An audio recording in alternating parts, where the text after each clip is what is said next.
Hi, I wanted to talk today a little bit about a buyer's agent, and that's because I've run into a situation pretty frequently actually in the last month or so, where I'll be holding an open house and a lot of buyers will come in unrepresented. So sometimes it's a neighbor or somebody who doesn't really have any interest in purchasing the property, but often it's somebody who really liked the neighborhood and decided to come in and sees the house and loves it and wants to make an offer, and thinks that because they don't have a buyer's agent, that they're somehow going to get a better deal from the seller because of that they're somehow able to negotiate better without an agent. Now, I'm going to have to say that I disagree with that. Number one, because I'm a buyer's agent, but also because from experience, the listing itself is done between the seller and the seller's agent.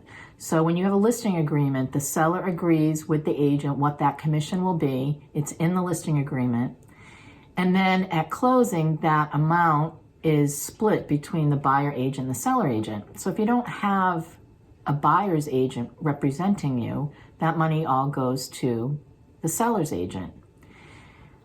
Now, there are opportunities perhaps where you could negotiate something other than that, but a buyer's agent is really working in your best interest. The seller's agent is working for the seller, they're representing the seller, and their fiduciary responsibility is to that seller.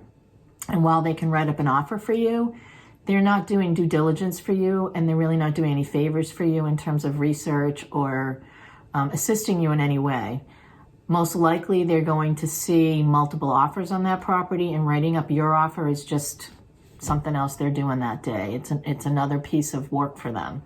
And what that does do is allows them to get that full commission. So as a buyer, your number one responsibility is to make sure that you know as much as possible about that property so that you're making a good informed decision, and that's what your buyer's agent will do for you. They'll walk around with you. They'll do some research. They'll check into the town records. They want to make sure that there's nothing being built next door that's going to be a detriment.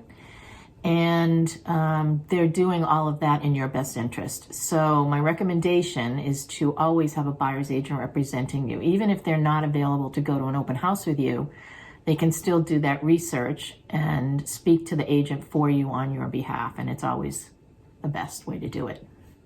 Have a great day, everybody.